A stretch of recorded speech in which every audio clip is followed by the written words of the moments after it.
过年期间，这部港片贺岁电影《廉政风云烟幕》，不止剧情烧脑得花心思，尤其是到电影尾段，剧组以最新特技效果呈现刘青云及张家辉的20岁小鲜肉外形，两人到底如何回春？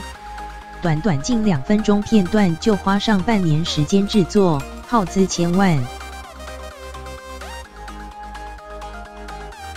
电影《廉政风云烟幕》外面那么多私烟在卖，你以为是哪里来的2倍的盈利啊？怎么会没有人想做啊？比炒楼价还好啊！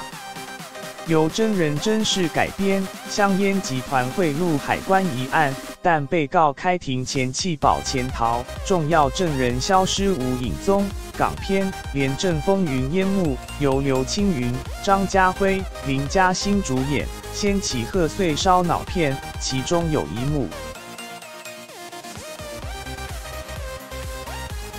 刘青云他们把我的样子修集成比较像、比较善良。刘青云和张家辉2人坐在阶梯上聊天，竟然神奇重现20岁的青涩样貌。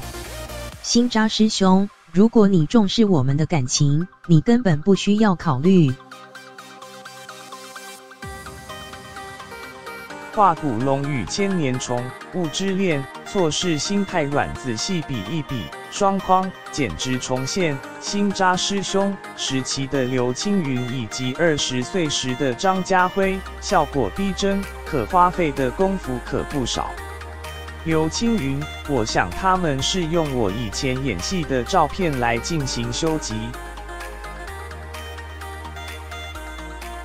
从现场演戏到用照片后置合成，再交由不同组别的专业人士去处理模型、肌肉以及吊效现场的灯光变化，过程又花了3至4个月，总共超过半年之久，才找出刘青云与张家辉最理想的20岁定位。而这幕短短2分半钟的 CG 虽然花了半年，耗资千万元，但导演麦兆辉认为能为观众带来惊喜，一切都物超所值。而台北市4天的票房突破200万，在香港更是3天就达到港币1000万。